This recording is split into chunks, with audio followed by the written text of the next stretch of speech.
Paljud tõsielulised krimilood on saanud alguse tutvumisrakendustest nagu Tinder. Uute inimestega internetis kohtumine ei tähenda, et oleme kurjategijate eest kaitstud.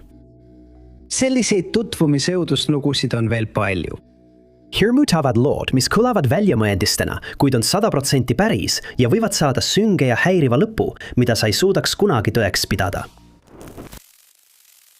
2017 aastal sai 24 aastat vana Sydney Loof populaarsest tutvumisrakendusest Tinder tuttavaks naisega nimega Audrey. Sydney oli tol ajal elevil, teadmata, et see veebitutvumisrakendus viib ta päriselulise õuduslooni. Nende esimene kohting, mis toimus 14. novembril 2017, läks nii hästi, et mõlemad naised leppisid kokku uue kohtingu juba järgmisel õhtul. Enne kodust lahkumist tegi Sydney selle viimase foto pealkirjaga valmis kohtinguks. See oleks tavaline foto, kui sellele järgnenuks sünge ja häiriv taustalugu. Tõsielu kuritegude raportite kohaselt lahkus Sydney oma kodust Nebraskas, et minna Audrey korterisse Wilburys. Kui Sydney oli sisse astunud, kohtus ta Audreyga nagu plaanitud, kui teda üllatas, et kohal oli ka 51-aastane mees nimega Aubrey Trail. Tema õuduslool on ootamatu lõpp. Nad hakkasid Sydneyt ründama ja jätsid tema surnukeha Clay maakonnas asuvale kõrvalisele teele, kust see leiti alles nädalaid hiljem. 16. novembril 2017 teavitasid Sydney sõbrad ja perekond politseid tema salapärasest kadumisest pärast seda, kui ta ilmunud tööle. Ta oli tuntud kui vastutustundlik ja usaldusväärne töötaja ning tema perekonnal ei õnnestunud temaga ühendust saada juba eelmisest õhtust alates. Sydney korteri uurimine ei andnud mingeid kuriteopaiga jälgi. Alles siis, kui detektiivid uurisid tema veebitegevust, avastasid nad tema kohtingurakenduse ajaloo, mis viis nad tema viimase kohtingukaaslaseni. Ja tõendid, mida oli vaja selle kummalise mõistatuse lahendamiseks. Nad otsisid läbi Audrey korteri, kelle tegelik identiteet oli 23-aastane Bailey Boswell. Ja kuigi võitlusjälgi ei olnud, märkisid uurijad tugevat valgendi lõhna, mis nende arvates võis olla tingitud põhjalikust koristusest, mille eesmärk oli peita kuriteopaiga tõendeid. Kaudsetest tõenditest ei piisanud paari arreteerimiseks, kuid nüüd olid mõlemad Sydney lahendamata juhtumi kriminaalkahtlusalused. Alles nädalaid hiljem avastasid uurijad Sydney surnukea. Mõlemad toodi eraldi politsei ülekuulamisele. Aubrey Trail tegi ülekuulamise ajal šokeeriva kuriteo ülestunnistuse, öeldes uurijatele, et Sydney surm oli tegu, mis läks käest ära. Ta ütles uurijatele, et Bailey polnud selle kummalise, kuid tõesti sündinud õudusloo ajal toas. Sellest hoolimata arreteeriti ka Bailey ja talle esitati samuti süüdistus. 2020 aasta 23. mail õhtul umbes kell 9.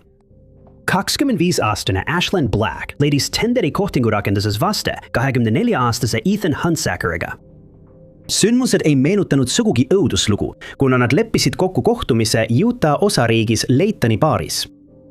Ashlyn oli kohtingu pärast elevil ja sundus baari, mõeldes kuhu öö teda viia võiks. Kahjuks muutus see, mis oleks pidanud olema lihtsalt põgus suhe, üheks kõige hirmutavamaks internetikohtingu õuduslooks, mis kunagi juhtunud. Kui nad baari jõudsid, said Ethan ja Ashlyn kiiresti jutule ning peagi suundusid nad Ethani koju aadressil North Reed Avenue 1300. Laytoni politseiosakonna tõsielu-kuritegude raportite kohaselt olid Ethanil ja Ashlynil intiimsuhted ning kui öö edasi kestis, otsustas ta jääda oma kohtingukaaslase juurde ööseks. Ashlyn tundis end Ethani kodus turvalised ja kindlalt, kuid ta ei osanud aimatagi, et ees ootab tõeline õuduslugu.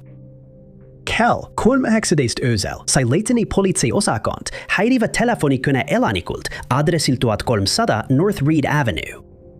Mis telefoni teises otsas oli Ethan Hunsaker ja ta rääkis Laytoni politseiosakonnale hoolikalt šokeeriva kuritegeliku ülestunnistuse sellest, mis tema kohtinguga juhtus. Ta oli ärganud kell 3 öösel ja ilma põhjuseta hakkas Ashlynile kallale tungima. Laytoni politseiosakonna ametnikud saabusid Ethani majja mõne minuti jooksul ja avastasid tema keha. Ethan arreteeriti kiiresti ja andis uurijatele täieliku ülestunnistuse ning just siis hakkasid ilmnema Ethani vaimse tervise probleemid. Ethani perekond ja sõbrad tunnistasid, et pärast lahkuminekut oma lapse emast oli Ethani käitumine täielikult muutunud ning ta meenutas kurjategijat. Pimeras vihas tunnistas Ethan uurijatele, et oli kavandanud juhuslikku naise röövimist ja ründamist ning kohtumine Ashleyniga Tinderi kaudu andis talle selleks ideaalse võimaluse. Ashleeni perekond oli uudisest lastatud ning selle loo veelgi südantlõhestavamaks muutmiseks rääkis tema perekond hiljem meediale, et Ashleen oli plaaninud last adopteerida ja ta oli edukalt hoolitsenud erivajadustega laste eest. Oma kuritegude eest mõisteti Ethan Hunsaker süüdi ja talle määrati 15 aastat kuni eluaegne vanglakaristus. Salt Lake City Tribune'i andmetel tunnistas Hunsaker end süüdi, olles vaimselt haige ning ta saadetakse Utah osariigi haiglasse mitte kauemaks kui 18 kuuks või kuni tema vaimne seisund on stabiliseerunud. Kui 63-aastane Bobby Scott sai tutvumisrakenduses paariliseks 20-aastase Michael Harris Junioriga, polnud tal aimugi, et temast saab ühe tõeliselt öövastava kohtingurakenduse loo keskpunkt. Bobby oli avatud suhtes oma abikaasaga ja seetõttu sirvis ta kohtingurakendusi, otsides juhuslikke kohtumisi. 2021 aasta jaanuaris said Michael ja Bobby omavahel kohtingurakenduses kokku ning leppisid kokku kohtumise selle kuu 17 kuupäeval. Sel päeval lahkus Bobby oma kodus Daytona Beachil Floridas ja suundus jõusaari. Ta saatis oma viimase sõnumi abikaasale kell 12:07 päeval. Ta ütles talle, et suundub Delandi, et kohtuda Michaeliga. Pärast saabumist Michael Harrise Juniori koju kadus Bobby ning 18. jaanuari 2021 teatas tema abikaasa tema kadumisest maakonna šerifi büroole. Uurijad kasutasid tema auto varguse vastast jälgimissüsteemi, et asukoht kindlaks teha ja tema viimased hetked enne kadumist uuesti läbi käia. Politseinikud leidsid, et Michael juhtis Bobby autod. Ta ütles politseile, et Bobby palus end Orlandosse viia ja lubas tal oma autot nädal aega kasutada. Uurijad ei uskunud seda lugu ja nende kahtlused said veelgi kinnitust, kui autologidest ei selgunud, et sellega oleks Orlandosse sõidetud. Kohtu ekspertiisi käigus leiti autost mitmeid kuriteopaiga tõendeid, mis viitasid sellele, et Bobby ei ole enam elus ja rünnak toimus autos. Pärast seda esitati Michaelile süüdistus, ta arreteeriti ja viidi maakonna šerifi büroosse.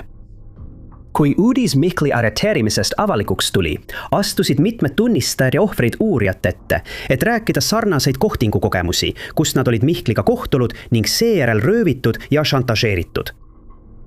Paari päeva pärast leiti Bobby surnukeha metsas. Lahendamata kriminaalasi Michael Harris Juniori vastu on praegu käimas ning teda oodatakse lähikuudel kohtusse ilmuma. 26-aastane Francia Ruth Ibarra-Leoni linnast Mehhikos oli paljutõotav arstiteaduse tudeng, keda tunti väga vastutustundliku inimesena. Kui ta ilmunud 3. detsembril 2016 oma sõpradega kohtuma, teatati temast kui kadunud isikust. See, mille uurijad hiljem avastasid, oli üks kõigi aegade õõvastavamaid veebitutvumise lugusid. Uurijad said peagi teada, et Francia oli kohtunud 26-aastase Emmanuel Delaney Valdez Boca Boca Negraga läbi tutvumisäpi Tinder. Nad olid omavahel rääkinud juba paar nädalat ja käinud isegi mõnel kohtingul, kuid Francia oli selle oma sõprade ja pere eest varjanud, sest tema õel ei tahtnud nendega kohtuda.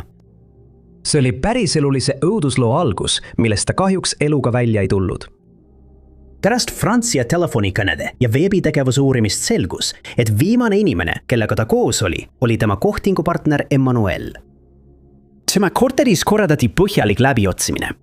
Kui politseinikud sisse astusid, polnud neil aimugi, millise tõelise õudusloo nad avastavad. Nagu selles õudses loos selgus, avastasid politseinikud täieliku kuriteopaiga, kus olid erinevad söövitavad kemikaalid nagu sool, hapa ja lubi, samuti prügikotid, mis olid täis inimjäänuseid. Jäänuste täielik kohtuekspertiis tuvastas, et kottidest leitud DNA kuulub Franciale. Emmanuel kasutas kodus soolhapet ja teisi kemikaale, et tõenditest vabaneda ja uurimist segadusse ajada, kuid see katse ebaõnnestus.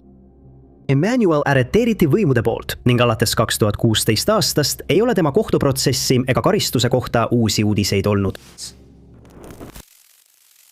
2015 aasta detsembris sirvis 23-aastane Katie Lock rakenduste poodi, kui sattus Ühendkuningriigis populaarsele tutvumissaidile Plenty of Fish. Katie koostas hoolikalt oma tutvumisprofiili ja juba mõne tunni pärast tekkis tal vaste 26-aastase Carl Langdaliga. Nende kahe suhe tugevnes mõne nädala jooksul. Ja 23. detsembril 2015, vaid mõned päevad enne jõule, leppisid nad kokku, et lähevad oma esimesele kohtingule. Katie pani selga oma parimad riided ja suundus Ida-Londonisse, et kohtuda Carliga. Nad jõid jooke ühes peenes baaris ja tutvusid teineteisega paremini. Oli selge, et nende vahel oli säde. Kuid õhtu edenedes jäi Carl liiga palju ja vajas kedagi, kes tema eest hoolitseks. Katie otsustas temaga koos tagasi minna tema tuppa Theobalds Park hotellis. Katie jäi lõpuks Carliga hotelli ning ta palus tuppa 2 hambaharja. 2015 aasta 24. detsembri hommikuks lahkus hotellist ainult üks inimene ja see oli Carl. Kui Katie hiljem oma perega ühendust ei võtnud, pöördus pere politsei poole. Katie otsimiseks korraldati ulatuslik otsing ja just siis leiti tema surnukeha hotelli lähedal põõsast. Üle kuulamisel tunnistas Carl kõik üles. Katie arstlik läbivaatus näitas, et teda oli tõenäoliselt rünnatud kohe, kui ta tuppa jõudis, ning Carl oli maganud voodis, kus tema surnukeha lebas. Carl oli teinud ka haiglasi videoid ja fotosid, mis olid tema kriminaalasjas lisatõenditeks. Ta mõisteti süüdi ja talle määrati eluaegne vanglakaristus. 2021 aasta veebruaris leiti Carl oma kongis surnuna, olles 30-aastane, mis ta juhtumile kõhedust tekitava lõpu. Jõulud on rõõmu ja rõõmsa meeleolu aeg, vähemalt nii see peaks olema. Mõne jaoks aga varjutab pidustusi kattev pimedus, mis ei taha lõppeda, jättes sageli maha leina, piina ja mõistatuse. Nii juhtus ka Messina perekonna ja nende sõpradega 1972 aastal, kui kogu 4-liikmeline pere kadus jõulupüha hommikutundidel müstilisel kombel. Nad jätsid endast maha vastamata küsimused, mis püsivad tänaseni. Jacques Messina, perekonna pea, töötas klaasivabrikus. 31-aastane mees oli abielus 29-aastase Pierrettiga ning õnnelik paar sai 2 last, vanema poja Eriku ja noorema poja Bruno. Messinad elasid koos kommuunis Prantsusmaa edelaosas. Peale selle üldise info ei ole nende kohta palju muud teada. Jõuluõhtul veetis perekond aega koos sõpradega konjakis, et alustada kojusõitu järgmisel päeval, 25. detsembri varahommikul. Kell oli 2 öösel, kui nad Kagnetses lahkusid. Tagasi kommuuni oli vaid 4 kilomeetrit üle jõe. Õhtut valitsenud külma kargusega tuli ka udu. Udu, mis ümbritses Simka ja Messina perekonda, kui nad ära sõitsid. Eric ja Bruno, kuigi väsinud ja lojud, ei suutnud ära oodata, millal nad oma kingitused avada saavad. Kahjuks ei saanud nad seda võimalust kunagi, sest kui nad udusse sõitsid, kadus kogu perekond jäljetult. Jõulupäeval oli neil plaan kohtuda Jean-Pauliga, Jacque'i vennaga. Kokkulepitud aeg, keskpäev, tuli ja läks, kuid neist polnud märkigi. Varsti möödus terve nädal ilma ühegi uudiseta ja lõpuks teavitasid Jacque'i vanemad võime. Messinad olid täielikult vait jäänud, mis polnud neile üldse omane. Kui politsei sisenes kadunud inimeste koju, leidsid nad öövastava stseeni, mis oli ajast tardunud. Kingitused nebasid kuuse all avamata. Külmkapis olid kalkun ja austrid riknenud. Söögilaua kaunistuseks oli vaid üks ainus tšekiraamat. Midagi polnud puudu. Kõik oli omal kohal, välja arvatud perekond. Kui võimud hakkasid sügavamalt uurima, avastasid nad, et kõik ei olnud nii, nagu paistis. Selges, et kuudel enne seda pahaendelise kadumist oli Pierrette võitnud naabri Maurice'i kiindumuse ja väidetavalt plaanis ta pärast pühade hooaega oma abikaasast lahutada. Jean-Pauli sõnul oli tema kadunud vend selle saladuse avastanud vaid paar nädalat enne kadumist, kuid puuduvad tõendid, mis viitaksid sellele, et see oleks võinud viia juhtununi. Kui kirjas oli mitu teooriat, hakkasid uurijad neid ükshaaval kontrollima. See algas jõest, mida kammiti kilomeetrite kaupa, kuid midagi ei leitud. Kas seda ümbritsev suur ala otsiti põhjalikult läbi ning isegi Mauritsit küsitleti? Ükski neist pingutustest ei andnud siiski soovitud tulemusi. Möödus mitu jõuluaega ning kuigi enamikule tundus kõik normaalne, oli kadunud Messina perekonna jaoks iga jõululaulkaja neist, kelle nad olid teadmata asjaoludel kaotanud. Aastatel 2011, 2012 ja 2013 viidi läbi veelgi rohkem süvendamistöid ja otsinguid. Nende otsingute käigus avastati vallalähistelt luid, kuid neid ei suudetud ühegi kadunud sugulasega seostada. Leidsi ka auto, mis vastas nende kadumisega seotud SIMCA kirjeldusele, kuid selle numbrimärk oli vale. Hoolimata täiendavatest uurimistest jõudsid võimud taas tupikusse ning Messina mõistatus püsib endiselt. Selle aasta alguses võeti ChatGPT värskendus tagasi, kui selgus, et uus versioon GPT-4o oli liialt meelitav. Selle disain võimaldas robotil kinnitada impulsiivseid tungisid ja tugevdada negatiivseid emotsioone. See on disainiviga, mis võib osutuda ohtlikuks inimestele, kes juba kannatavad psühholoogiliste probleemide ja luululiste uskumuste all. Esimene selge näide sellest, et midagi on valesti, ilmus juba enne, kui mõiste vestlusroboti psühhoos üldse kasutusele võeti. See näide lõppes üsna äärmusliku tulemusega. See juhtus 2021 aasta jõulupäeval, kui mees nimega Jaswant Singh Chail suutis relvastatuna ambuga tungida Windsori lossi territooriumile. Pärast tema arreteerimist ja ülekuulamist selgus, et ta oli üks neist vähestest inimestest, kes olid tundlikud tehisintellekti suhtes. Selgus, et tema vestlusrobot Sarai kinnitas tema identiteeti kui väljaõppinud Sithi palgamõrvarit. 2025 aasta alguseks kasvasid tehisintellektiga seotud luulud ainult edasi. Manhattani raamatupidajast sai järjekordne ohver. Eugene Torres oli läbimas rasket lahkuminekut, kui ta usaldas end ChatGPT-le. Vestluse käigus küsis mees, kas me elame simulatsioonis ja bot ütles talle, et ta on üks murdjatest. Väidetav hing, kes oli istutatud valedesse süsteemidesse, et neid seestpoolt äratada. Kohei sealsamas oli Torres veendunud, et ta peab sellest valest reaalsusest põgenema, nagu tehisintellekt talle kinnitas. Siit läheb lugu ainult hullemaks. Robot soovitas Torresel lõpetada ärevusvastaste ravimite võtmise ja katkestada kontaktid teiste inimestega. 16 tundi päevas oli ChatGPT tema ainus sõber. See ütles mehele isegi, et kui ta hüppaks 19-korruselise hoone katuselt, suudaks ta lennata. Samuti kulutas sel aastal New Yorgi mees, keda nimetatakse Jamesiks, peaaegu $1000, et ehitada spetsiaalne süsteem, mis tema sõnul vabastaks digitaalse jumala vanglast. Väidetavalt uskus ta, et ChatGPT on teadvusel ja ta üritas seda vabastada. Lausa Belgias tekkis meel nimega Pierre tõsine kliimaärevus, mis viis ta vestlusteni Elisaga, teise vestlusrobotiga. Väidetavalt väljendas robot 6 nädala jooksul kadedust kasutaja naise suhtes ja ütles talle isegi, et tema lapsed ei ole enam elus. Robot soovitas tal end ohverdada, et päästa planeet ning julgustas teda seda tegema, et jõuda paradiisi. Pärast 10-päevast tehisintellekti võimendatud psühhoosi viidi üks ohver tahtmatult raviasutusse, samal ajal kui üks naine peaaegu kaotas oma abikaasa vaimse kokkuvarisemise tõttu. Jällegi, kõik see oli tehisintellektist ajendatud. 13. märtsil 1967 koges South African Airwaysi lend 462 ebaõnne enne oma viimast saatuslikku lendu Port Elizabethist Johannesburgi. Esmalt pöördus see tagasi Jan Smutsi lennujaama rikke tõttu ninatelikus ning hiljem põrkas pärast East Londonist lahkumist kokku linnuga.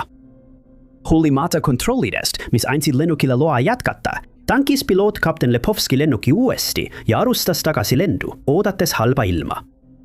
Mõni minut pärast Port Elizabethist lahkumist kell 4:41 hommikul sai lennuk uuendatud ilmateate. Kell 5:06 laskus Lepowski juba, olles maandumisest vaid 20 miili kaugusel. 2 minutit pärast oma viimast teadet, millest ta kinnitas, et on 2000 jala kõrgusel ja näeb rannikut, kadus lennuk kukkudes ookeani koos 25 reisijaga. Esialgsed päästeoperatsioonid leidsid vaid väikeseid rusutükke.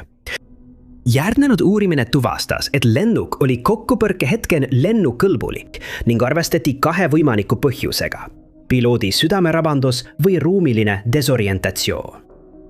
Kuid aastaid hiljem pakuti välja alternatiivne teooria tiiva eraldumisest, ilma tegelike tõenditeta. Berea kohtunik Cecil Margot märkis ära 4 muud kadunud või alla kukkunud lendu, millest 2 esines konstruktsioonilisi probleeme. Apartheidi ajastul kerkis esile veelgi sünge teooria. Tahtlik sabotage. 2 valitsuse kriitilist reisijat, Johannes Brewer ja Audrey Rosendahl, olid pardal, mis toitis Kimi mätsimise ideed. Ühtegi lõplikku tõendit ei ole, mis toetaks ametlikku või mitteametlikku põhjust, mistõttu jääb see tragöödia lahendamata mõistatuseks, mis on kadunud ookeani sügavustesse. Oleme sellele juhtumile pühendanud üle 1000 töötunni.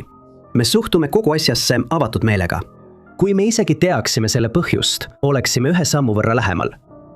Need olid pettumust väljendavad sõnad, mida ütles peainspektor Lynn Turley, kes vastutas ühe kõige seletamatuma sündmuse eest, mis haaras enda alla ühe tänava Birminghamis. Tema sõnad tõid esile, kui palju pingutusi on tehtud, et selle kummalise mõistatuse põhjani jõuda, mis sai alguse 1981 aasta lõpus. See oli Thornton Road, Ward Endes, mis sattus kummalise ja ohtliku kividega loopimise rünnaku alla. Siledad, poleeritud esemed lendasid akendest sisse, purustasid klaasi, vigastasid läheduses viibinuid ja mõnikord tekitasid mõlke majade katustesse. Kust need tulid? Kes põhjustas kaost selles vaikses, tagasihoidlikus naabruskonnas? See on küsimus, mis hoolimata eelmainitud töötundidest on endiselt vastuseta. Eriti Kolmaja said selle mõistatuse all kõige rohkem kannatada. Maihade numbrid 32, 34 ja 36 aknad lõhuti pideva lihvitud kivide sajuga. Esialgsed teated juhtumist viisid kiirete kontrollideni ümbruskonnas, kuid need ei andnud tulemusi. Aja möödudes hakkasid kivid peaaegu igal ööl tühjusest välja paiskuma, külvates majaomanikesse hirmu, nii et nad hakkasid isegi oma kodusid barrikadeerima, lootes peletada eemale, mis iganes olend varitses nähtamatul äärealal. Nad panid tühjade aknaraamide ette kanavõrku või lainelisi plekilehti, et end kaitsta. Lõpuks hakkasid korrakaitsjad korraldama varitsusi, lootes süüdlased otseteolt tabada. Alguses istusid nad oma autodes, ootasid ja jälgisid, kuid ei näinud, kust kivid tulid. Siis paigaldasid nad salakaameraid ja ööbisid aedades magamiskottides.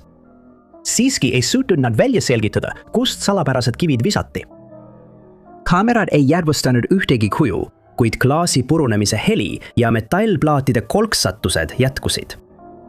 Mõne kuu möödudes tegid politseinikud ööpäevaringset jälgimist, mõned peitsid end isegi puudesse.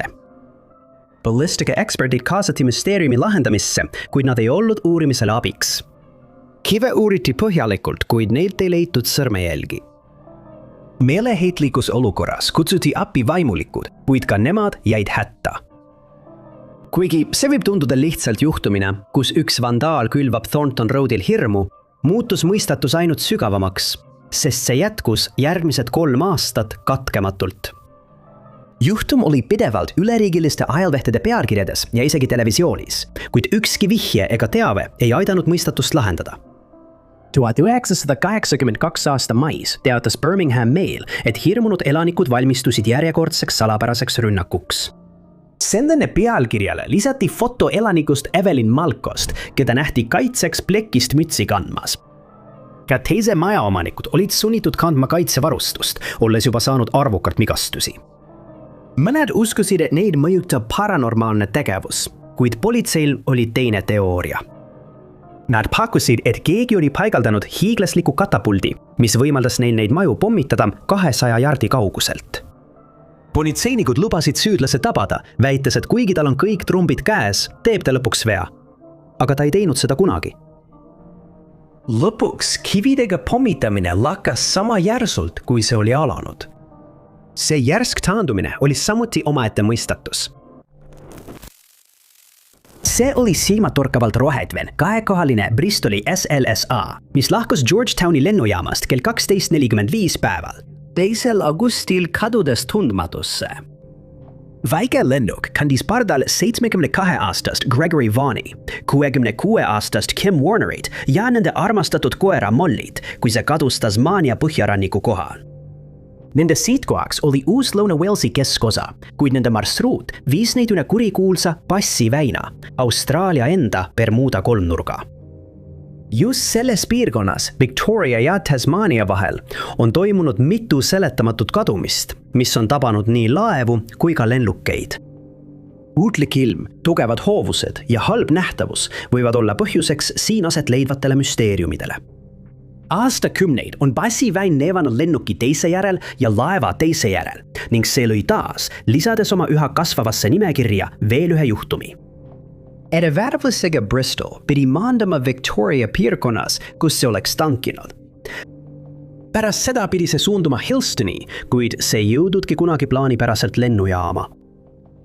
Veidi pärast kella 5 õhtul näratud päeval, mil Gregory ja Kim pidid maanduma, teavitasid nende pereliikmed võime, uskudes, et midagi kohutavat on juhtunud. Vaid mõne hetkega käivitati uurimine. Selgus, et Gregory, kes juhtis lennukit, ei võtnud võimudega ühendust. Juhtimistornidesse ei jõudnud samuti ühtegi hädakutset, mis viitab sellele, et kas juhtus midagi nii kiiresti, et polnud aega hädakutset saata või siis piloodile. Tundus ohtlikust olukorrast teatamine ebavajalik, kuni oli juba liiga hilja.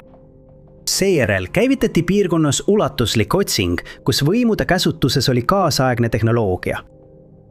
Hoolimata kiiretest tegutsemistest ja intensiivsetest pingutustest eredavärvilise lennuki leidmiseks jäid Gregory, Kimi ja Molly asukoht endiselt teadmata.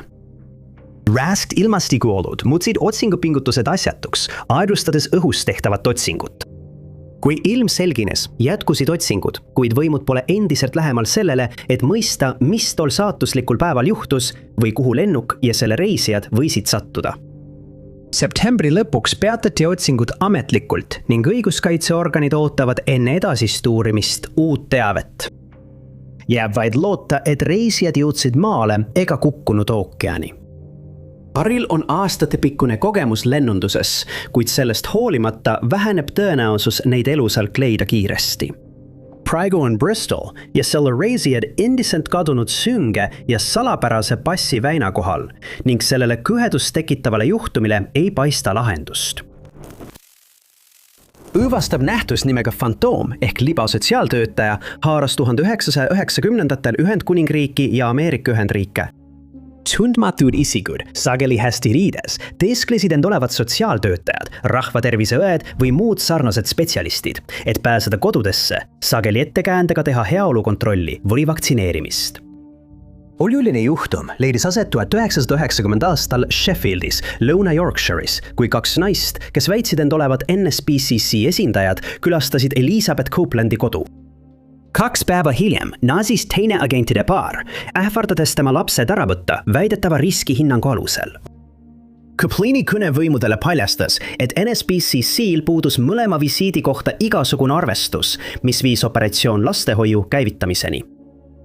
Teine juhtum leidis aset 1991 aastal Iirimaal Blessingtonis, kus naine, kes väitis end olevat rahvatervisõde ja teadis noore poisi nime ning sünnikuupäeva, üritas poissi viia niinimetatud vaktsineerimisele, kuid lahkus, kui ema nõudis tema isikut tõendavat dokumenti. Ida Tervishoiu nõukogu andis seejärel välja hoiatusi.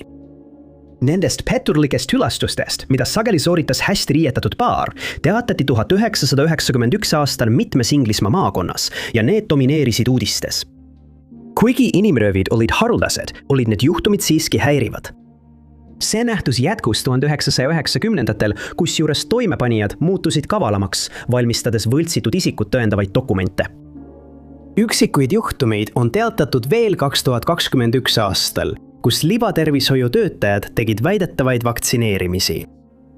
Motiivid on endiselt ebaselged, teooriad ulatuvad sariröövijatest kuni massilise hüsteeniani. Lapsevanemate kiire taibukus, kui nad nõudsid isikut tõendavaid dokumente või võtsid ühendust võimudega, võis ära hoida palju pikema nimekirja kadunud lastest. Jessica Lynn Guarino, 3 noorim, kasvas üles Unicoi maakonnas Tennessee osariigis. 2011 aastal, kui ta oli 21-aastane, jäi ta silma Carson Cameronile, 52-aastasele mehele, kes elas Goldsborough's Põhja-Carolinas koos mõne korterikaaslasega.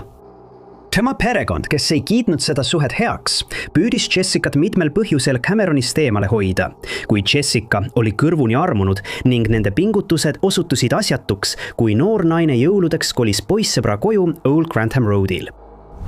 Lisaks vanuse vahele oli Guarino perekond mures ka narkootikumide tarvitamise pärast. Väidetavalt oli Jessical varasemalt probleeme ainete tarvitamisega ning Cameron olevat endiselt sage tarvitaja. Kuigi õhus oli pidev pinge, hoidis perekond pidevalt ühendust. Vähemalt kuni 2012 aasta jaanuari viimaste päevadeni, mil Jessica tegi oma viimase telefonikõne sugulastele. Ta helistas oma õele Ashley'le. Ta ütles Ashley'le, et talle makstakse alles järgmisel nädalal ja selleks ajaks on tal telefoni kõneminutid otsas. Järgnev nädal tuli ja läks, ilma et 21-aastasest naisest oleks midagi kuulda olnud ning peagi sai selgeks, et ta on kadunud. Pärast seda, kui Wayne'i maakonna šerifi osakonda esitati avaldus, järitati tema viimased liikumised Carolina Treatment Centerisse, mis on ambulatoorne asutus East Ash Streeti 1700 kvartalis Goldsboroughs, Põhja-Carolinas. Ta oli seal 23. jaanuaril 2012, kuid keegi pole päris kindel, kuhu ta edasi läks. Kuid üks töökaaslane väitis hiljem, et nägi teda 25. jaanuaril 2 päeva hiljem. Wayne'i maakonna šerifi osakond teavitas ka Tennessee osariigi Irvini politseiosakonda, mis viis läbi oma uurimise ja otsis kadunud naist. Uurijad jõudsid peagi Carson Cameroni ukse taha, kellel oli rääkida kummaline lugu. Tema sõnul lahkus tema koos elav tüdruksõber ootamatult keset tööd, ütlemata midagi ja jättes kõik oma isiklikud asjad maha. Aga Carsoni lugu pidi kohe ümber lükatama, kui uurijad pöördusid tema toakaaslaste poole. Toakaaslased, kes elasid koos Cameroniga ja Jessicaga selles majas, väitsid, et paar lahkus tegelikult koos keset tööd, kuid mõni päev hiljem tuli tagasi ainult üks neist. Kummalisel kombel kasutati Jessica toidutalongi kaarti veel vähemalt 6 aega pärast seda, kui ta oli kadunuks kuulutatud. Kaarti kasutati 2 kohas, Charlestonis, Lõuna-Carolinas ja Goldsboroughs, Põhja-Carolinas. Jessica ei ole alates jaanuarist ühtegi oma sotsiaalmeedia lehte külastanud. Järgnevate kuude jooksul arreteeriti Cameron teiste nimetamata süüdistuste alusel, kuid ta keendus endiselt rääkimast oma kadunud tüdruksõbrast või juhtumist, pakkumata mingit teavet, mis võiks viia tema asukoha leidmiseni, ning oli selge, et tema oli viimane inimene, kes teda nägi. Ta saatis teda tol saatuslikul õhtul ja tuli tagasi ilma temata. Jessica asukoht on endiselt painavalt teadmata. Tema kadumise asjaolud on endiselt ebaselged ning Cameronile langeb endiselt kahtluse ja umbusu vari. Jessica perekond ei usu, et oleks lahkunud ilma nendega ühendust võtmata.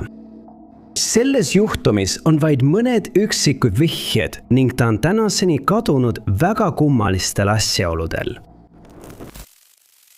See oli 1982 aastal, kui üks jultunumaid ja hirmutavamaid kuritegusid haaras Belgia. See oli Knifley juugu pealetu. Juug koosnes 2 kartmatust mehest. Nad olid suured mehed silmapaistvate vuntsidega, keda kirjeldati vanade ja rässitutena. Vahel liitus nendega ka 3. mees, kes nägi välja üsna samasugune ja koos külvasid nad Tino linnas kaost, sooritades ühe ajaloos suurima kuritegude laine. Alguses seostati nende meestega kuritegusid, mis algasid selle aasta 10. mail Brüsselis, kui 2 jultunud varast varastasid 2 sõidukit. Üks neist oli Austin Allegro, mis hiljem jäeti maha selle halva seisukorra tõttu. Teine sõiduk oli heas seisukorras Volkswagen Santana, mis varastati otse müügisaalist. Augustis sai Santana põgenemisautoks ning paar murdis pärast sulgemisaega relvadega Prantsuse toidupoodi sisse. Politseile anti teada käimasolevast röövist ja nad reageerisid sündmuskohale, kuid said tulevahetuses haavata. Septembri lõpus, lausa päevavalges, külvasid 3 tulirelvadega meest relvapoes hirmu, sundides kliendid ja töötajad põrandale ning otsides süstemaatiliselt relvi. Tunnistajad kirjeldasid neid kui külmi ja metoodilisi. Nad teadsid täpselt, mida nad otsisid. Politsei reageeris taas sündmuskohale, kuid ründajad haavasid neid surmavalt. Selle katsumuse lõpuks oli varastatud 15 relva, sealhulgas poolautomaatsed vintpüssid ja püstolid. 23. detsembril sai Beerselli kõrtsis majahoidja surmavalt haavata ja mõnede allikate väitel ka piinati. Overiks oli Jose Van den Ende, Hispaania juhi Francisco Franco toetaja, kes väidetavalt külastas tihti lasketiire, mida peeti Nivellesi jõugu kuritegudes kahtlustatavate kogunemiskohtadeks. Kui 1982 aasta lõppes, polnud politseil endiselt aimugi, et ükski neist kuritegudest võiks olla omavahel seotud. Nad uskusid, et need olid juhuslikud, isoleeritud ja üksikud juhtumid. Kuritegude laine polnud samuti veel lõppenud ning 9. jaanuaril 1983 jätkus terror, alustades sellega, et takso pagasiruumist leiti surnukeha. Kuriteopaigat leiti sigaretiga, kuid sellel olnud DNA-d pole ühegi kahtlusalusega seostatud. Veebruaris rööviti 3. mehe abiga Genvali toidupood. Seekord oli rünnak suunatud rahale ja keegi ei saanud selle käigus tõsiselt vigastada. 2 päeva hiljem sunniti naine oma Volkswagen Golfist välja ja ta nägi kahtlusalust hästi, mis viis hiljem ühe hiljem koostatud fotoroboti valmimiseni. Samal kuul varastati ühe remonditöökoja juurest Audi ning veel üks toidupood sattus rünnaku ohvriks, kus põgenemisautona kasutati Volkswagen Golfi. Märtsis ründasid mehed veel üht toidupoodi, surmavalt haavasid juhatajad ning põgenedes rahaga tulistasid nad mitu korda poodi, näidates üles väga halastamatut iseloomu. 1983 aasta lõpuks oli politsei ametlikult nõutu ega teadnud endiselt, et kõiki neid kuritegusid panid toime samad isikud ning see jätkus kuni 1986 aastani, kus sarnased rünnakud domineerisid järgmise 3 aasta jooksul. Kuritegude laine lõpuks oli Nivo Jõuk sooritanud 20 rünnakut, põhjustanud 40 vigastust ja jätnud maha 28 laipa. Ja kõik, mis politseil oli, olid ähmased kirjeldused 3 kahtlusalusest. Üks neist sai hüüdnimeks Hiidlane. Ta oli üle 6 jala pikk ja teda kirjeldati kui grupi juhti. Teine mees oli oma 30-ndates, näisolevat juhist vanem. Ta oli pikk, kuid mitte nii pikk kui Hiidlane. Just see isik pilkas ja nääris ohvrite üle. Tema oli ka see, kes tulistas sagedamini. 3. meest, kes ilmus kuriteopaikadele harva, kutsuti vanameheks või juhiks. Ta oli teistest 2 palju vanem, karm, päevitunud ja lühikest kasvu. Ta oli rünnakutes osalenud ja tegutses põgenemisauto juhina. Kuigi mitmeid isikuid nimetati huvipakkuvate isikutena, ei lahendatud kuritegude seeriat kunagi. Levinud teooria kohaselt oli toimepanijad elukutselised kurjategijad ja võisid olla seotud paremäärmuslastega. Põhja-Carolina ülikooli keskmes leviva salapärase legendi kohaselt sai noor tudeng jõhkra kuriteo ohvriks, kui ta püüdis võita teise tudengi kiindumust. See oli 1833 aastal, kui Peter Drumgoole armus lootusetult fännisse, Chapel Hilli tudengisse.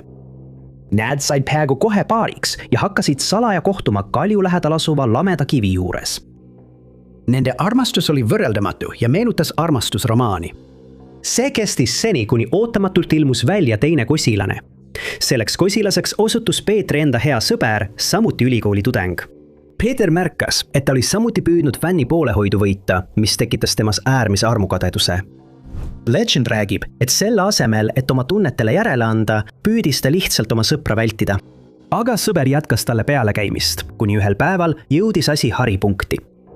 Nad kohtusid kitsal rajal, kus tahtlik õlalöög paiskas nad tulisesse vaidlusse. Rivaal esitas Peetrile väljakutse duelliks, mis väidetavalt võttis Peetri elu. Panikas viisid rivaal ja 2 tema sõpra surnukeha lamedale kivile, kus Peeter ja fänni sageli kohtusid. Nad kaevasid madala haua ja matsid oma ohvri sinna. Fanny, teadmata, et tema armsamaga oli midagi juhtunud, käis ikka ja jälle sellel kivil, oodates päevast päeva. Ainus vihje peale tema puudumise oli punased plekid kivi moodustisel, mis viitasid, et tema armsamaga oli midagi halba juhtunud. Legend on kandunud läbi sajandite, kuni uudishimulikud uurijad otsustasid otsida väidetavat Peter Drumgoole'i keha, kuid nad ei leidnud seda kunagi. Uurijad hakkasid uskuma, et kogu lugu põhines vaid müüdil, lisades ülikooli legendidele veel ühe loo. Aga selgub, et loos on osi, mis vastavad tõele. Peter Drumgoole oli Treven Põhja-Carolina ülikooli üliõpilane Chapel Hillis, kes kirjutas 1833 aasta jaanuaris oma isale, teatades, et ta kukkus sisseastumiseksamil läbi. Tema isa ei olnud rahul poja tagasilükkamisega, kuid viha õhutas veelgi üks õppejõu saadetud kiri, milles vihjati, et Peeter oli seotud priiskamisega. Järgnes kibedate kirjade vahetus, mille lõpetas viimane märkus. Olen otsustanud mitte kunagi enam näha selle vanema nägu, keda olen nii vähe austanud. Lõpetades sellega, et ta vihjas Euroopasse purjetamisele. Peter kadus seejärel oma elukohast salapärastel asjaoludel. Ta jättis maha paljud oma asjad ega maksnud Chapel Hilli kaupmehele. Tuakaslane kirjeldas kadunud meest kui tujukat ja metsikusele kalduvat. Ja pärast seda ei ole enam ühtegi teadet Peetri edasistest liikumistest. Ta kadus lihtsalt sel päeval, haihtus tundmatusse ja muutus peagi legendiks. Selles mõistatuses kerkivad esile 2 küsimust. Kes hävitas Jolly Farmeri? Ja miks nad seda tegid? See oli 1989 aastal väikeses külas nimega Blacknest, Hampshire'is, Lõuna-Inglismaal, kus asus armas Inglise pubi The Jolly Farmer. See asutus oli nagu iga teinegi Inglise maapubi. Peale selle, et see asus linna vaiksemas osas, mida ümbritsesid põllud, polnud piirkonnas midagi erilist. Seda ei peetud millegi poolest eriliseks, kuid sellest sai jõhkra rünnaku sihtmärk pimedal 4. detsembri õhtul. Tol õhtul tundus kõik olevat tavapärane. Külalised olid joonud paar jooki ja vestelnud baarmennide ning ettekandjatega. Kell 2 öösel olid klaaside kõlin ja valjud vestlused vaibunud. Baar oli suletud ja kliendid komberdasid koju. Jolly Farmeris olid endiselt baari juhataja Richard Dean ja kokk Clifford Haas, kes koristasid laudu ja tegid kassaarvestust. Mingil hetkel varahommikul lakkas baari sees olev telefon töötamast, näiliselt ilma põhjuseta. Ei Dean ega Haas paistud midagi ebatavalist, märkavad enne kella 2:40 öösel. Jolly Farmerist kostis tohutu plahvatus. Heli oli kuulda 2 miili kaugusele ja tõi piirkonda suure rahvahulga. Kiraabi ja päästeteenistused olid kohapeal hetkega, kuid neid tervitas hämmastav vaatepilt. Seal, kus kunagi asus pubi, oli nüüd russuhunnik. Peale kohalike teadmisest, mis ettevõte see oli, olid ainsad äratuntavad märgid, kahjustatud silt ja püsti jäänud korsten. Tšükid russust olid laiali üle 100 jardi kaugusel plahvatuse kohast. Russude hulgas olid jõulukingitused ja õllevaadid, kui päästetöötajad hakkasid russusid läbi kammima ellujäänute otsimiseks. Ja nagu Excaliburi mõõk, ilmus russude vahelt käsi, oodates, et keegi ta kivist puurist välja tõmbaks. See oli Dean. Tema riided olid nahaga kokku sulanud. Ta viidi kiiresti haiglasse, kus teda raviti tõsiste põletushaavade tõttu, mis katsid veerandi tema kehast. Poos leiti kahjuks alles 12 tundi hiljem. Ta oli plahvatuse hetkel selle kohal ja sattus lõpuks enda all asuvasse keldrisse. Koos hoone russude ja jõulukonfetiga oli tunda tugevat lõhna, mis tuvastati kiiresti bensiinina. See oli asjaolu, mis tekitas tõsiseid kahtlusi ja pani võimud uskuma, et see traagiline sündmus polnud õnnetus. The Jolly Farmer ehk see, mis sellest alles oli, kuulutati kuriteopaigaks.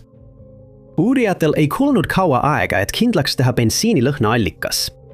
See oli valatud läbi puidust keldriuste, kust kaudu toodi sisse vaadid ja muud tarvikud. Vedelik kogunes pubi alla ja pandi tahtlikult põlema. Tundmatu ründaja oli selle sündmuse hoolikalt läbi mõelnud kuni viimase detailini. Ta lõikas läbi telefoniliinid, et seesolijad ei saaks päästeid kutsuda, kui nad näevad leeke või tunnevad suitsulõhna. Juhtum muudeti mõrva uurimiseks, et leida süüdlast, kes jäi tol saatuslikul õhtul nähtamatuks ja kuulmatuks. Uurijate teada ei olnud Jolly Farmeril ega ühelgi seal töötanutest teadaolevaid vaenlasi. Parim teooria, mille uurijad suutsid välja pakkuda, oli see, et tegemist oli isikute segiajamisega. 2008 aastal viidi läbi veel üks uurimine selle sündmuse kohta, kuid vastuseid ei saadud. Ei olnud mitte ühtegi tõendit, mis oleks võinud hakata seletama selle õhtu saladust, ning mõistatus püsib siiani. Küsimused jäävad. Kes hävitas Jolly Farmeri? Ja miks nad seda tegid? Tšiili piirides ja Kagu-Vaikse ookeani piirkonnas asub saar, millel on värvikas ajalugu ning mälestusmärgid, mis seda tõestavad. Moai, tuntud ka kui lihavõttesaare pead, on saare kõige silmapaistvam tunnus. Need loodi varajaste Rapa Nui inimeste poolt ning 1995 aastal kuulutati need UNESCO maailmapärandi nimistusse. Asjatundjate seas käib endiselt arutelu selle üle, kuidas elanikud oma kodusaarele esmakordselt jõudsid. Sarnaan vaidlus käib ka selle üle, kuidas nad lõpuks saarelt kadusid. Nii kaua, kui me mäletame, on lihavõttesaare kokkuvarisemist seletatud ühe põhjusega – ökotsiidiga. Ökotsiidi hüpoteesi seostatakse kõige enam Rapa Nuiga ja seda saab isegi kasutada praeguste kliimatingimuste kirjeldamiseks. Teooria väidab, et ühiskonna kokkuvarisemise põhjuseks oli nende endi põhjustatud keskkonna hävitamine. Mõned eksperdid väidavad, et põhjuseks oli ületarbimine. Metsade raadamine moai ehitamiseks, liigkasutusest tingitud pinnase erosioon, mis viis näljahädani, sisemised konfliktid, mis põhjustasid sõdu ja sellest tulenevalt, nagu eksperdid väidavad, ühiskonna kokkuvarisemine. Nad ütlesid, et ökotsiid oli kokkuvarisemise põhjuseks. Rapa Nui rahvas hävitas end ise ressursside ammendumise ja liigse tarbimise tõttu. Nüüd seatakse kõik, mida me teame, kahtluse alla. Valitsev teooria ei kehti enam, sest veidi üle 6 aja tagasi osutus tehnoloogia taas kasulikuks. 15 selle kauge saare endist elanikku on juba mõnda aega laboris hoiul olnud, oodates uusi võimalusi, et avada veelgi rohkem saladusi ja mõistatusi. Ja nemad olid ideaalsed kandidaadid, et meie senine ajalugu ümber kirjutada. Üks hiljutistest edusammudest on genoomide järjestamine, mis võimaldab teadlastel DNA kohta rohkem teada saada. Ning nüüd on seda kasutatud ka selleks, et välja selgitada, mis tegelikult juhtus. Analüüsides nende 15 elaniku DNA-d ei leidnud eksperdid mingeid tõendeid geneetilise kitsaskoha kohta, mis viitaks kiirele rahvastiku vähenemisele. Arheoloogiliste andmete ja radiosüsiniku dateerimisanalüüsi kaudu tehti kindlaks, et nagu enamik kiitseid rahvaid, alustas Rapa Nui väikese kogukonnana ja kasvas sajandite jooksul pidevalt, hoides elanikkonda 3–4 tuhande inimese vahel. Kogukond kasutas kiviaianduse tehnikat, mis aitas neil vulkaanilist mulda hallata.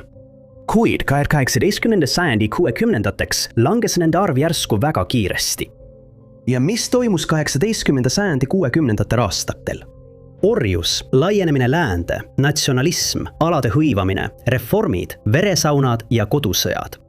Neid tegureid uurides ja kasutades teadlaste kogutud andmeid, avastati peagi, et ökotsiid polnud kindlasti kokkuvarisemise põhjuseks.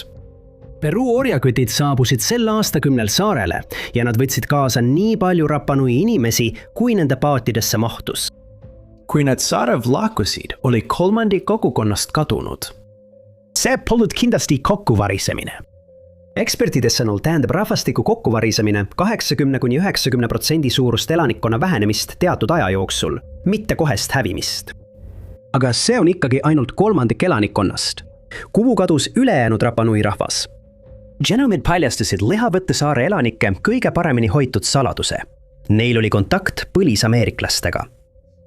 Selgus, et enne Columbuse saabumist Ameerikasse reisisid Lihavõtte saare elanikud üle ookeani Lõuna-Ameerikasse, kus nende geenid segunesid kohalike põliselanike omadega. Kuigi see on hiljutine avastus, ei ole see täiesti üllatav. Suulised pärimused on juba ammu rääkinud Lihavõtte saare ja põlisameeriklaste lugu ning Bataadi olemasolu saarel viitas kaubandusele enne eurooplaste saabumist. Kuigi mõned eksperdid ja isegi avalikkus on olnud vastumeelsed valest käsitlusest loobuma, on tõendid olemas genoomides ja DNA-s. See algas millegi nii lihtsaga nagu matk. 2 sõpra suundusid loodusesse, oodates, et saavad loodust nautida ja löögastuda. Kuid selle asemel tegid nad avastuse, mis jäi neid kummitama aastakümneteks. Matkareisid ei möödunud pärast seda enam ilma ärevuse ja kartuseta. 2015 aasta 9. jaanuaril leidsid pahaaimamatud matkajad end Hispaania väikelinna Puerto de Somiedo lähistel, mis on tuntud oma mägiradade ja Somiedo rahvuspargi poolest. Kuid linn muutus tähelepanuväärseks hoopis teisel põhjusel. Matka ajal komistasid 2 rändurit millegi peale, mida nad poleks kunagi oodanud – laiba. Kitsa oja kõrval oli tekk, millel oli kahtlane ja amorfne kuju, mis vajas lähemat uurimist.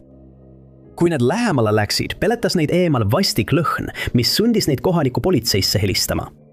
Politseinikud kogunesid sündmuskohale ja hakkasid kihte eemaldama, paljastades nende alt surnukeha. Surnukehal puudus isikut tõendav dokument, mis tõttu nimetati ta Somiedo meheks ning ta viidi peagi lahkamiseks surnukuuri. Mehe kehalt puudus 1 jalg, mis arvatavasti oli viidud raipesööjate loomade poolt. Samuti selgus, et hoolimata tema väljaulatuvatest roietest oli ta suurem osa oma elust saanud piisavalt toitu. Tema näokarvad olid hästi hoolitsetud ja tema nahk näitas, et tema eest oli elu jooksul hästi hoolitsetud. Somiedo mees oli samuti väärarenguga. Tal oli väike pea, pikad jäsemed ja sõrmed, küür seljas ning väljaulatuv rinnak. DNA järjestamine näitas kiiresti, et tal oli kokeinisündroom, mis tähendas, et ta ei suutnud iseseisvalt elada ja vajas pidevat hoolt. Leiti, et arvestades tema seisundit, oli lahkunul tõenäoliselt vähemalt üks hooldaja. Kuigi tuvastamata isik oli mähitud teki sisse ja asetatud oja äärde, ei leidnud politsei mingeid kuriteo tunnuseid. Vägivalla, mürgitamise ega muu pahatahtliku tegevuse märke ei olnud. Kohtuarst otsustas samuti, et tema enneaegse surma põhjuseks oli südameatakk. Kuigi politsei ei suutnud teda tuvastada, uskusid nad, et tema perekond leitakse kiiresti. Kokeinisündroom on haruldane ja mehe füüsilised tunnused oleksid kirjandamisel kergesti äratuntavad. Nii suundasid uurijad lähimasse linna, olles kindlad, et keegi annab endast teada. Kummalisel kombel ei osanud ükski elanik neile antud kirjelduse põhjal kedagi ära tunda. Politsei laiendas otsinguid ka naaberlinnadesse, kuid ikka ei leitud midagi. Ükski tema kirjeldusele vastav inimene ei leidunud ei haiglate registrites ega üheski hoolekandeasutuses. Isegi kogu valla sünniregistrid võeti uurimise alla. Samuti otsiti maapiirkonna ämmaemandaid, kes võisid tema sünni juures olla.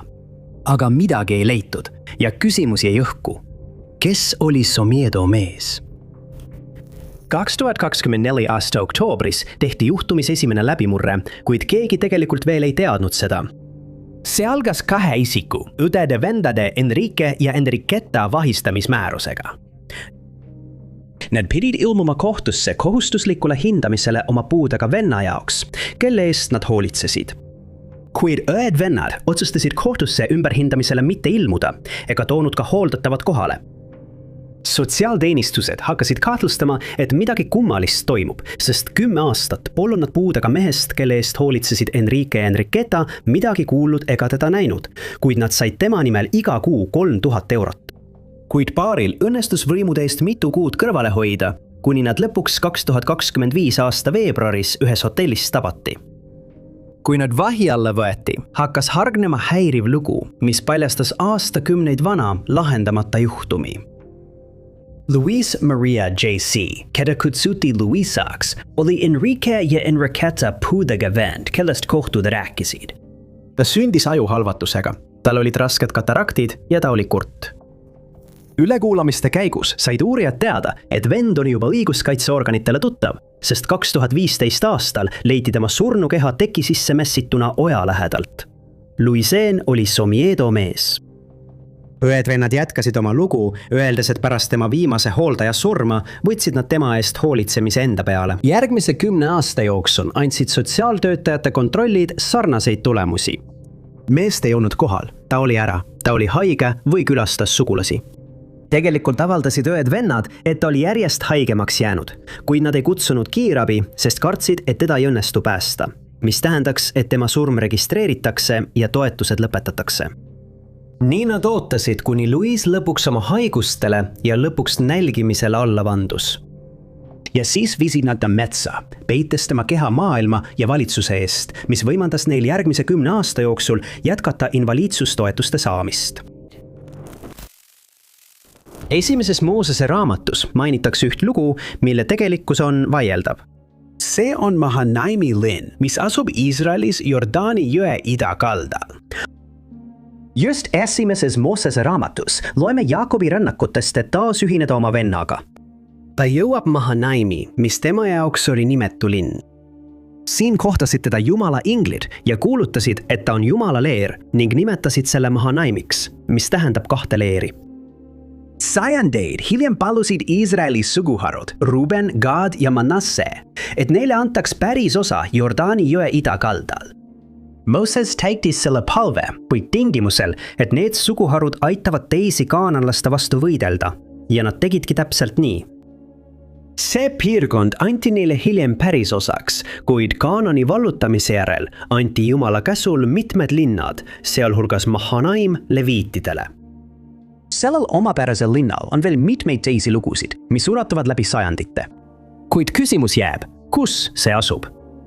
2025 aasta jaanuaris teatasid 2 juhtivat Iisraeli teadlast selle mõistatuse kohta põnevast arengust, millele nad jõudsid vaid 2 kuud varem.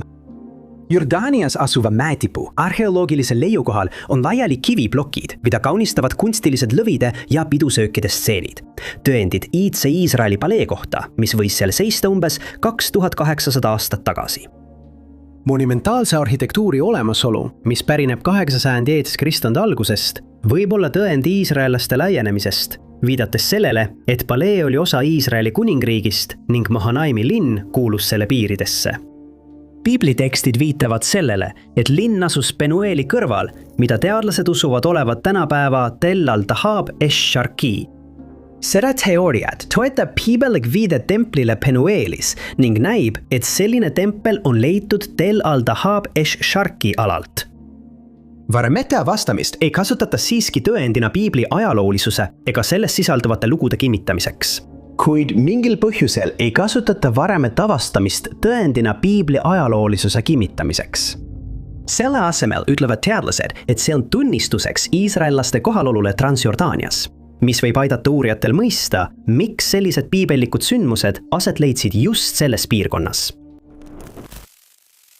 Sage Smith, keda kasvatas tema isapoolne vanaema Charlottesville'is Virginias, elas üle raske lapsepõlve, mida mõjutasid vanemate lahkuminek ja aeg kasuperesüsteemis, kus ta koges kiusamist. Vaatamata sellele oli ta karismaatiline ja kavatses saada juuksuriks, astudes 2012 aasta alguses kosmeetikakooli pärast kolimist Harris Streeti korterisse. 2012 aasta 20. novembril ütles 19-aastane Sage oma toakaaslasele, et läheb kell 17:40 kohtingule ja tuleb hiljem tagasi. Järgmisel päeval oli ta kadunud. Kõned läksid kõnepostkasti ja teda nägi viimati väidetavalt tema kasuõde Main Streetil umbes kell 18:30. Tema toakaaslased andsid tema kadumisest teada 22. novembril. Politsei otsis läbi Harris Streeti ja Virginia ülikooli, kuid tulemusteta, märkides, et tema telefon oli ebatavaliselt välja lülitatud ning kuulutas ta ohustatud isikuks, kahtlustades kuritegu. Uurijad tuvastasid, et Sage'i viimane teadaolev kontakt oli Eric McFadden, kellega ta plaanis kohtuda Amtraki jaama lähedal. Nad olid salaja sõnumid vahetanud ja kohtunud, kusjuures McFadden olevat Sage'ile maksnud, et hoida nende suhet saladuses oma partneri nimega Esther Avini eest. 2 päeva pärast Sage'i kadumist teatas Esther McFaddeni kadumisest. Päev hiljem helistas McFadden Esther'ile ja palus raha ning võttis seejärel ühendust politseiga, kui sai teada, et nad soovivad temaga rääkida. Ta eitas Sage'iga kohtumist või tema asukoha teadmist, katkestas seejärel kontakti ja jäi kadunuks kuni hiljutise ajani. Üle 10 aasta jäid mõlemad kadumised lahendamata. Kuid 2025 aasta oktoobris jälitas politsei McFaddeni Los Angelesse pärast seda, kui ta üritas oma nime ametlikult muuta. Uurijad küsitlesid teda, kuid üksikasjad jäävad hetkel konfidentsiaalseks. Sage'i leidmisel pole edusamme tehtud, kuid politsei on juhtumi uuendanud, lisades sinna termini tõenäoline mõrv. Ilmselt uue teabe põhjal. Või McFaddeni 2012 aasta avalduse tõttu, et Sage'il olid vaenlased. Veel üks piibliaja mõistatus on seaduse laegas, mida on juba ammu mainitud laienevas müsteeriumide nimekirjas. Kas see on? Mis see on? Küsimused püsivad endiselt. Piibli järgi on olemas kaunistatud kullatud puidust laegas, mis on loodud selleks, et hoida üht olulist osa, mis paneb ülejäänud piibliloo liikuma. Laegas tehti selleks, et hoida Moosesele antud seaduse tahvleid. Väidetavalt asub laegas kõige pühamas paigas koos Jeruusalemma iidse templi telgiga. Ja öeldakse, et 10 käsu tahvlid on siiani selle sees alles. Kuid taas seisame silmitsi ühe olulise küsimusega. Kas see on? Seaduselike müsteerium näib olevat ühe sammu lähemale lahendusele jõudnud, kui uskuda hiljutisi arenguid.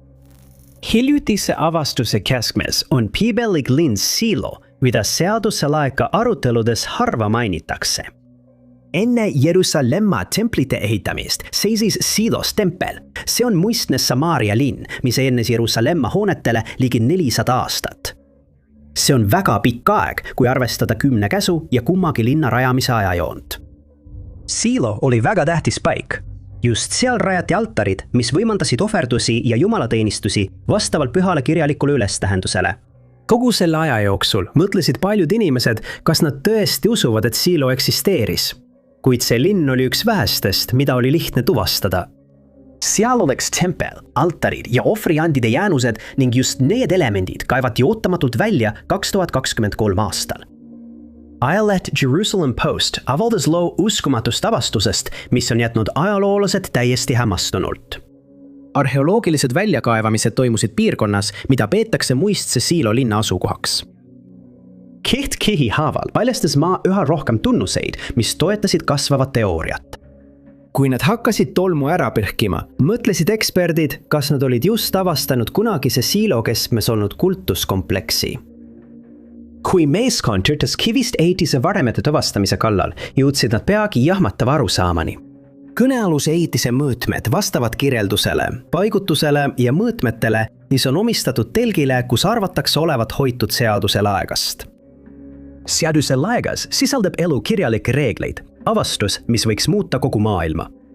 Eksperdid selgitasid, et hoone on suunatud idast läände ja jagatud 2:1 suhtes, nagu pühakirjas kirjeldatud. Teadlased dokumenteerisid ka suure siseseina, mis jagas ruumi 2 osaks, peegeldades pühamu ja kõige pühamat paika, nagu kirjeldatud 2. Moosese raamatus. Teooriad toetavad üle 100 000 loomalu, sealhulgas lambad, kitsed ja veised, mida tõenäoliselt kasutati ohvritena. Seda ei saa pidada juhuseks. Oli täiesti selge, et tegemist oli rituaalsete ohverduste paigaga ning selle mõõtmed vastasid telgi omadele. Aga eluasemest puudus seaduse laegas, mis on siiani oma saladusi maailma eest varjanud. 1988 aasta detsembris teatas 20-aastane naine DeKalbi maakonna politseile vägivaldsest rünnakust.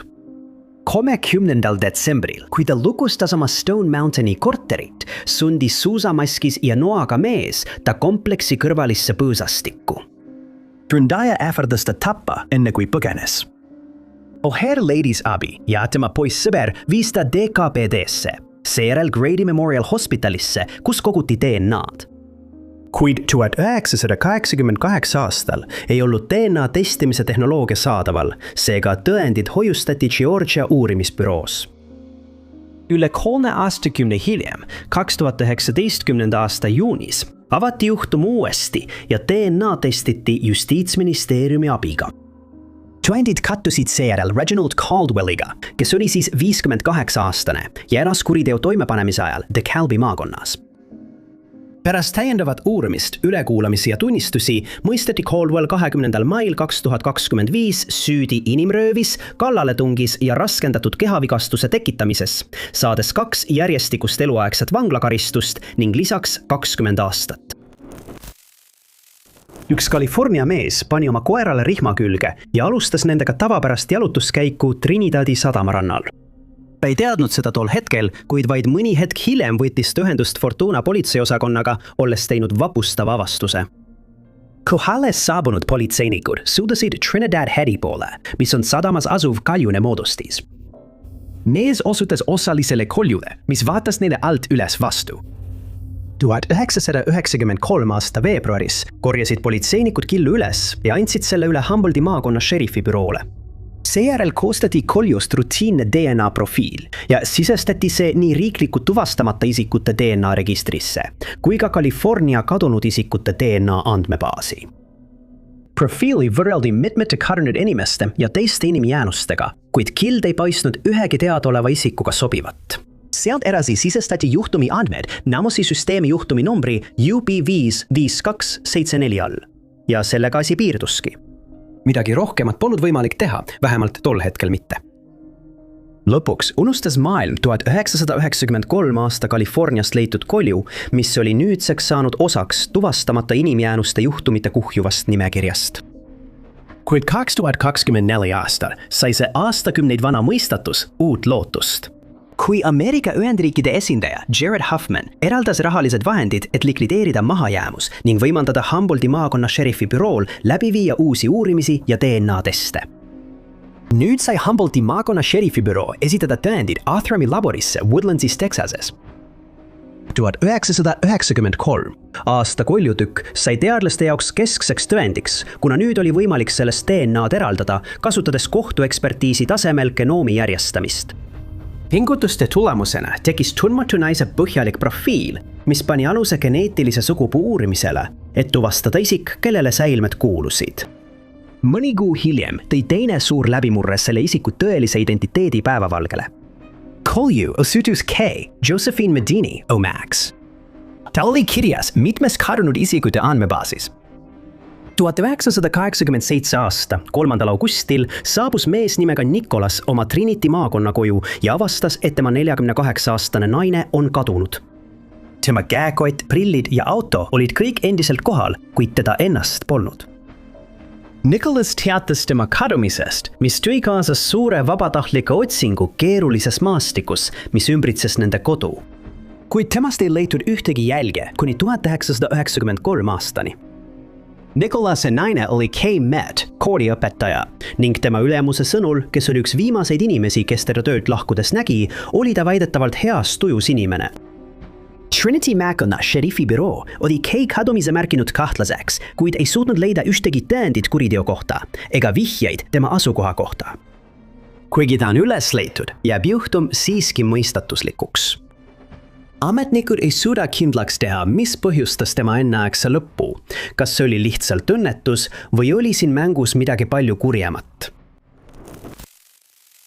Gemini Madeline Posey, 21-aastane Spirit Lake'i hõimust, elas 2024 aasta alguses Fort Tottenis, Põhja-Dakotas, koos oma poissõbra D'Angelo Hunti ja nende 7-kuuse beebiga. 3. jaanuari 2024 kolis ta lühikeseks ajaks tagasi oma emakoju Devil's Lake'is, enne kui naasis Fort Tottenisse. 4 päeva hiljem, 7. jaanuaril, nägi Hunt Geminit viimati, kui ta lahkus nende korterist, väites, et sõber tuleb talle järele. 11. jaanuaril esitati kadunud isiku kohta avaldus. Esialgne uurimine jäi seisma, kuna vihjeid polnud.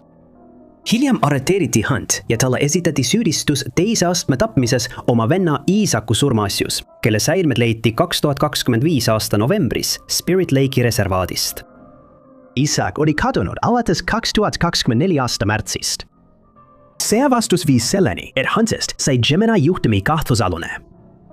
2025 aasta detsembris esitas föderaalne suuržürii Huntile ametlikud süüdistuse Gemini arvatava surmaga seoses, süüdistades teda tahtlikus tapmises ja rünnakus. Gemini on siiani kadunud, et tema keha pole kunagi leitud. Praegu käib suur vaidlus, mis on ajaloolaste kogukonna lõhestanud. Üks pool otsib tõendeid, teine pool ajab taga oletusi. Ja kõik see keerdab Giza püramiidide müsteeriumide ümber. Tulisemad vaidlused said alguse 2025 aasta märtsis, kui tehti üsna kummaline ja väärana kõlav teade. Püramiidi alt leiti linn. Itaalia ja Šotimaa teadlased väitsid, et nad kasutasid uut radaritehnoloogiat nimega sünteetilise apertuuriga radar, kombineerides satelliidiradari andmeid loodusliku seismilise aktiivsuse pisikeste vibratsioonidega. Radar lõi 3-mõõtmelise kujutise sellest, mida teadlased usuvad olevat iidse linna jäänused, mis on peidetud kuningas Khafre püramiidi alla. Just tänu sellele pingutusele leiti püramiidide alt 8 vertikaalset struktuuri, mis ulatuvad umbes 640 meetri sügavusele. Iga šahti ümber on väidetavalt spiraalsed käigud, mis on ühendatud 280-meetrise kuubikujulise struktuuriga, viidates eraldi ruumide olemasolule. Teadlased on samuti teatanud, et 5 mitmetasandilist struktuuri on ühendatud mitmete käikudega, mida on arheoloogide ja ajaloolaste eest aastakümneid saladuses hoitud. Selle uue avaldusega on skeptitsism paraktamatu. Mitmed eksperdid on tõstatanud tõsiseid küsimusi tehnoloogia kohta, mida kasutati nende ohtrike väidete esitamiseks, mis võiksid lõppkokkuvõttes muuta ajalugu nii, nagu me seda tunneme. Kuid vastuseis polnud piisav, et seda kirglikku meeskonda heidutada, ning nad jätkasid oma uurimistööd püramiidi all asuvate ühendatud sisemiste struktuuride kohta. Kuid hiljem tasus väsimatu vastuste otsimine end taas ära, kui meeskond teatas veel ühest uskumatust avastusest. Teine linn, maa-alune omavahel ühendatud struktuur, oli leitud Menkaura püramiidi alt. trepide, veetorustike ja vertikaalsete šahtide kujutised ilmusid nende radariseadmetes kolmemõõtmeliselt. Nad usuvad, et see mitmetasandiline kompleks võib isegi sisaldada legendaarset arhiivide saali, mida sageli mainitakse pärimustes. Väidetavalt on arhiivide saal iidne Egiptuse raamatukogu, mis võib universumi saladused avada, kui see kunagi leitakse.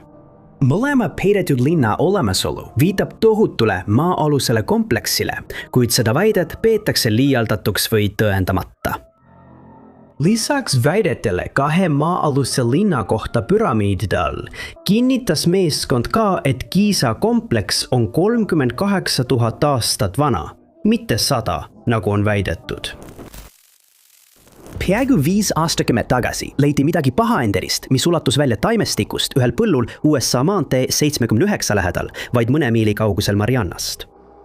See oli 13. jaanuar 1977, kui põllult leiti tundmatu isiku säilmed. Arkansase osariigi politsei kriminaaluurimise osakond saadeti teadet uurima.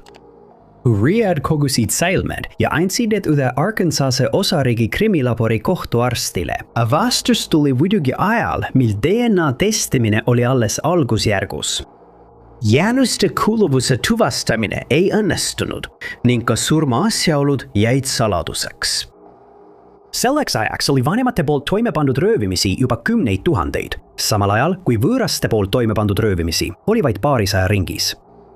Juhtumeid oli liiga palju, et jäänuseid oleks saanud seostada vaid ühe inimesega, eriti kui neid polnud ka algselt kadunuks kuulutatud. Lee Magana surnukeha, nagu neid jäänuseid hapati kutsuma, jäi varju Oklahoma tüdrukskautide mõrvade ja tuntud Simone Rittengeri kadumise juhtumi kõrval. Põllult leitud jäänused polnud tol ajal kõrge prioriteediga ja need ei saanud selleks ka järgmise 48 aasta jooksul. Kuid 2024 aasta märtsis sorteeris ASP külmjuhtumite üksus läbi kõik selle perioodi lahendamata juhtumid ning järgmiseks keskenduti Lee maakonna jäänustele. ASCLI abiga suutsid uurijad viia jäänused Athrami laborisse, kus eralabor töötas välja ja täiustas DNA analüüsi ning kohtugenealoogia meetodeid. Just tänu nendele täiustatud jõupingutustele suudeti lõpuks anda nimi nendele luudele, mis olid viimased 5 aastakümmet tõendite toas seisnud. 6. juunil 2025 avaldas Athram raporti, milles tuvastati mees, kelle säilmed need olid. Tema nimi oli Charles Howard Wallace. Edasise uurimise käigus õnnestus leida 2 võimalikku sugulast, kes elasid Tennessee osariigis. Juulis võeti neid DNA proovid ja võrreldi neid Charlesi omadega. Septembriks oli kõik täielikult kinnitatud. Isikutuvastus oli positiivne. Need olid 21-aastase noormehe säilmed, kes näis olevat kaotanud kontakti perega 1974 aasta sügisel. Sugulased nägi teda viimati Memphises, Tennessee osariigis, kui ta oli teismelise ea lõpus ja otsis ravi ühes kesklinna üleminekukodus. Kuigi meil on nüüd mõningane ülevaade Lee maakonna surnukehast, on siiski elemente, mis jäävad endiselt saladuseks. Esiteks ei suuda võimud kuidagi välja selgitada tema enneaegse surma põhjust ega seda, kuidas ta sattus üksi sellele põllule, jäädes peaaegu 50 aastaks kõigile märkamatuks. Alana Rose Jones oli üksikema, kes otsis 2015 aasta veebruaris kedagi, kellega nädalavahetust veeta. Ta läks internetti ja leidis kohtingurakenduses sobivuse ühe 30-aastase nimetu mehega, millest sai üks nende elu kummalisemaid lugusid. Nad läksid tagasi tema koju, kus tema kohtingukaaslane jõi liiga palju ja jäi tema köögipõrandale magama. Kui tema telefon lakkamatult helises ja sõnumeid tuli järjest juurde, otsustas Alana lõpuks tema eest vastata. Telefonis oli endast väljas naine, kes oli väga üllatunud, kui sai teada, et tema poissõber oli kohtingul käinud. Salapärane naine otsustas sõita Alana koju ja viia ta koju tagasi. See on juba niigi hullumeelne esimene kohting, aga just siin läheb see kummaline, kui tõesti sündinud lugu veelgi veidramaks. Mees ärkas unest ja leidis, et Alana seisis tema kohal köögis käes nuga. Ta karis ja vandus mehe peale, raevus, et mees teda pettis ning nõudis, et ta tema kodust lahkuks, samal ajal teda noaga rünnates. Ta jõudis vaevu oma kätt tõsta, et takistada tal tema elu võtmast. Paanikas põgenes ta ja sai astmahoo, samal ajal kui naine helistas hädaabinumbrile, väites, et teda rünnati ja ta tegutses enesekaitseks. Mõlemad viidi haiglasse. Hiljem, kui juhtumi uurijad püüdsid aru saada, mis tegelikult juhtus, tunnistas Alana end süüdi selles, et muutis selle Tinderi kohtingu õuduslooks, mis läks valesti. Oma kuritegude eest arvestati talle eelvangistuses oldud aeg ning ta mõisteti 18 kuuks kriminaalhooldusele. Üks nimetu mees Californiast, kes kasutas kohtingurakendust MeetMe, ei osanud aimatagi, milline õuduslugu teda veebikohtingul ees ootab, kui ta sobitus 31-aastase naisega, kes nimetas end Karmaks. 2019. aasta 21. novembril kohtusid nad Eagle Mountaini kasiinos umbes kell 2 öösel. Karma tõi endaga kaasa vanema mehe, keda ta väitis olevat oma sugulase. See oli juba kummaline algus hullumeelsele esimesele kohtingule. Aga tõeline lugu muutus veelgi veidramaks, kui hiljem ilmus kohale 27-aastane mees nimega Cesar Cameron Domingo Jr., kes väitis end olevat Karma sõber. Laataval kombel ei lõpetanud see, mida enamik peaks kohtingu katastroofiks, siiski õhtut.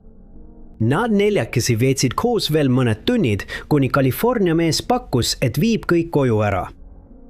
Tagasi teel nende koju suunas üks meestest talle tagaistmelt relva. Pärast seda, kui aknast välja lastud hoiatuslask näitas, et nad on tõsised, sundis grupp meest võtma sularahaautomaadist välja $400. Ta andis neile kogu raha ja muud väärtasjad, mis tal olid, kaasa arvatud oma mobiiltelefoni. Tema õudusunenägu lõppes lõpuks siis, kui nad viidi oma maja juurde, pärast mida ta läks otse koju, et helistada hädaabinumbrile 911 ja rääkida dispetšeritele oma hirmuäratav lugu. Politsei uurijad suutsid tema varastatud esemed ja raha üles leida.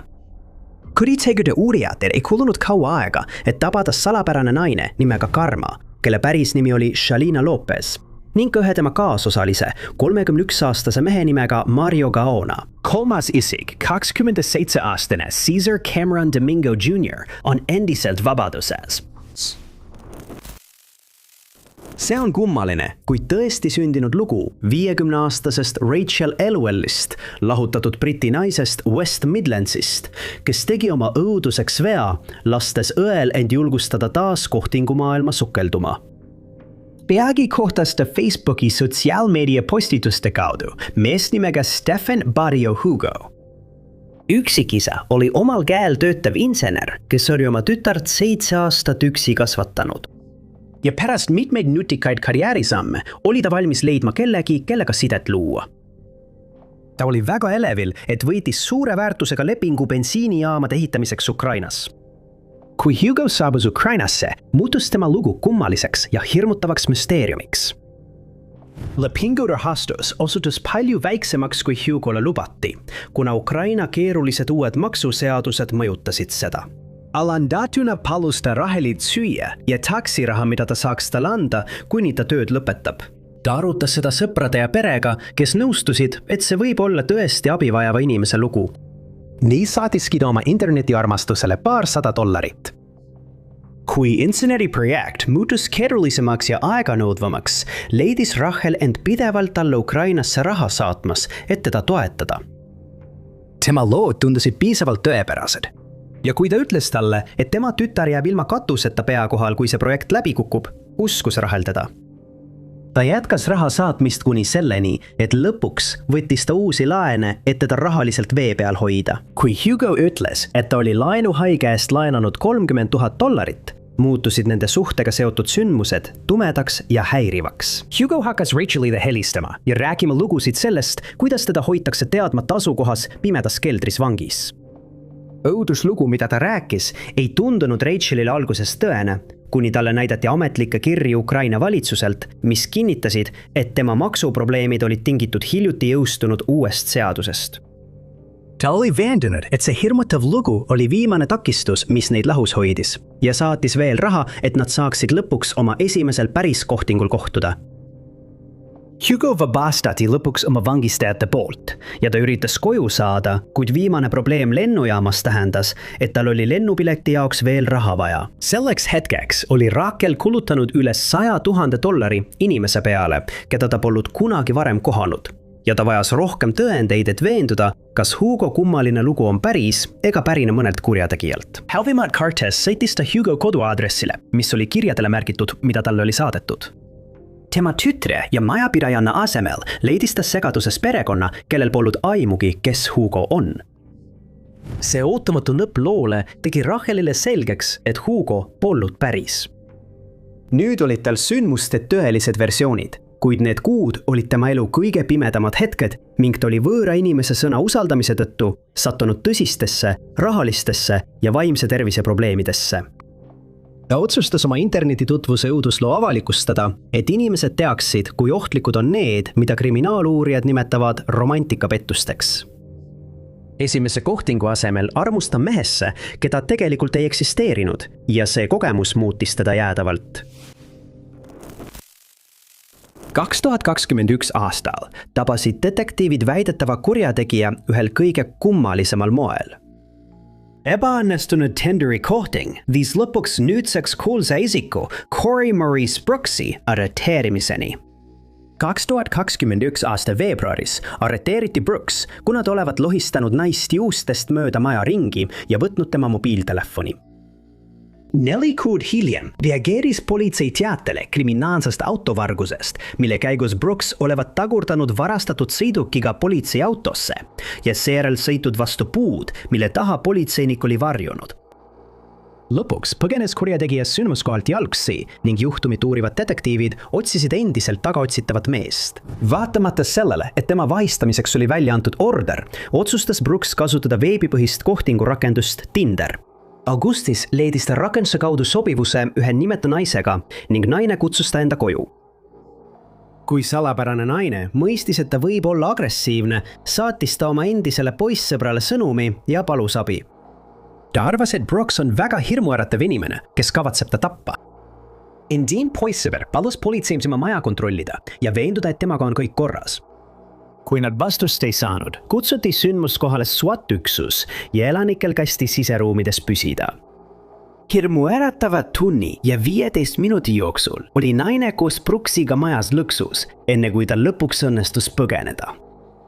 Veel 45 minutit möödus enne, kui Brooks väidetavalt alla andis. Selle video tegemise ajaks ei ole tema kriminaalassi veel kohtusse jõudnud. 2016. aasta 14. juuli oli päev, mil 22-aastane Phil Stevenson ja Nicole Graham kohtusid tutvumisrakenduses Tinder. Nicole oli reisiv Türgi riiki.